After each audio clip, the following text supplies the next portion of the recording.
Hey everybody, how's it going? I just wanted to talk about this because I believe, in my opinion, this is one of the biggest NES secrets out there.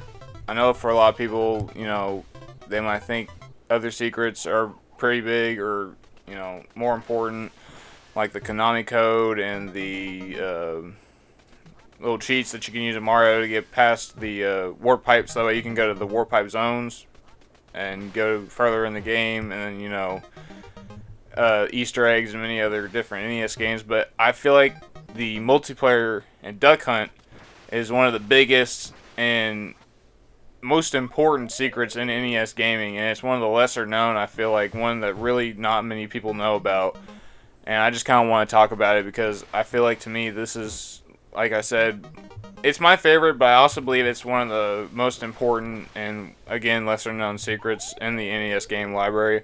So let's just go ahead and get into it. The gameplay you're going to see is me and my brother playing the Wii U Virtual Console version of Duck Hunt, and that's really the only way we can play this game nowadays, because in order to play the NES Duck Hunt, you need an NES, the cartridge, the zapper, and a CRT TV. Because if you don't have a CRT TV, you cannot use the light gun or the NES Zapper with any of the NES Zapper games like Gumshoe, Hogan's Alley, Wild Gunman, and Duck Hunt.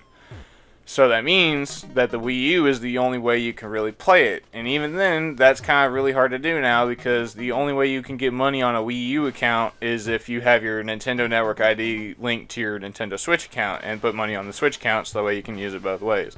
And even then, the shop is going to close in March 2023, so we've only got like 5 months left before it's gone for good and you can't do this anymore. So, it's going to be really hard to get Duck Hunt. You can use an emulator, and you can play Duck Hunt on an emulator, but for legit ways of playing Duck Hunt, it's kind of weird actually, because it's like one of the best selling NES console games, and that's kind of because it was a pack-in. But it's a really good game, and a lot of people know about it. But it's also one of the hardest games to really play nowadays. But let's just go ahead and get into it. So this game has a multiplayer mode in it that really kind of makes a big impact for the game as a whole, because it makes the game more timeless, and I feel like it gives the game way more replayability than what a lot of people probably did with the original game. Because the multiplayer mode, essentially, the first person on an NES would play with the NES Zapper, whereas the second player would plug in the controller into the second player port and you would control the ducks. Now, for a brief summary on what really would happen, if you were playing single player mode, the ducks kind of just move in a simple pattern on round one, and they go from like the left to the right, down, up a little bit, and that's probably about what it does, and then it flies away. However, with the second player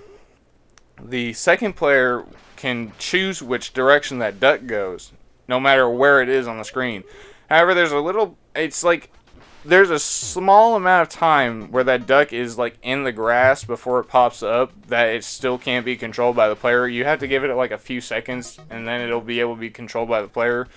But other than that, once the duck is out of there, you can move the duck in any direction you want.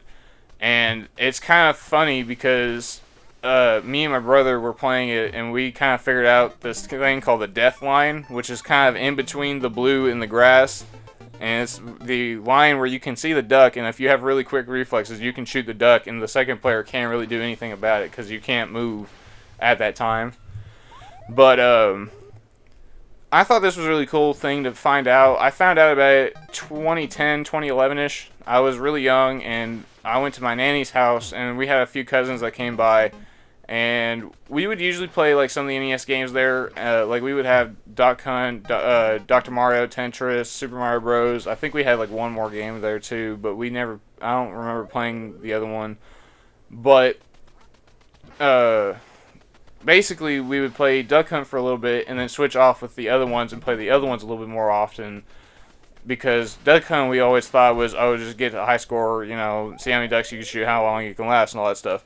Well, then one day I kind of just was messing around. I put in the controller in the second player slot, and I was just like, I'm just going to pretend I'm the ducks. And then I actually started moving the ducks around, and I told them, like, while they were trying to shoot, I said, hey, you won't believe this, but I think I'm moving the ducks. And they're like, no way, you're not doing it. So I'd start doing it a little bit more and more, and I'd start testing, like, the movements, and it really would work. Like, I was moving the ducks, and I finally told them, I'm actually moving the ducks. Like, this is actually me playing. And so it kind of got a little bit more competitive, and we got, we had a lot more rounds. We played Duck Hunt a lot more after that. That was like kind of more of a, we came back to type of thing. Like we came back and played Duck Hunt more at that point than we did with like Tetris and Dr. Mario. We'd still play like Super Mario Bros, but it would be like Super Mario Bros and Duck Hunt, and then we would like not have enough time to play Dr. Mario or Tetris after that. And that's a really important thing, I feel like, because there's really not a whole lot of competitive games on the NES, I feel like. I feel like a lot of them are more competitive, or cooperative, if that makes sense.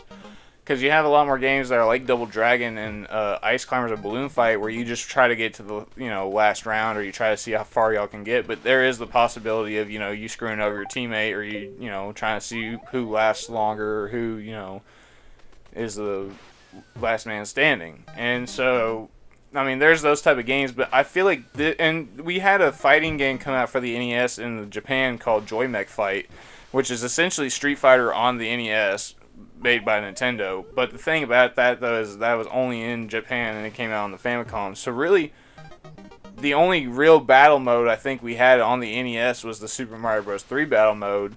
And maybe there might have been a few games that had a competitive mode. I can't really remember some of them.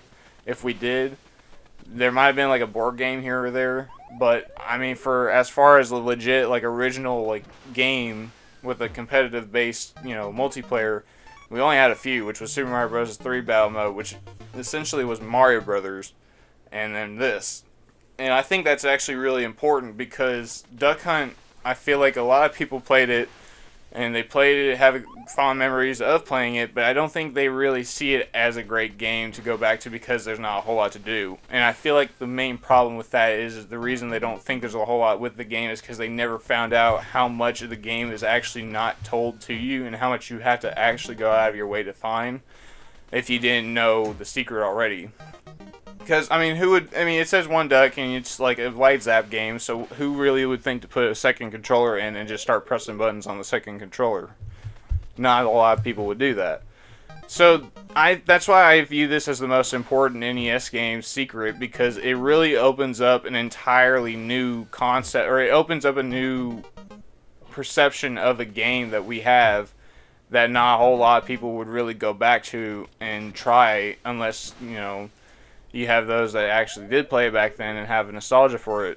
And I really do have a soft spot for this game too because I grew up with it, and even though I was like 10 years old in the 2010 era where like the DS and the Wii was like rampant, I still was like I would look forward to going to my Nana's and playing this game with my cousins and stuff like that because it was just a unique experience that you couldn't really have anywhere else.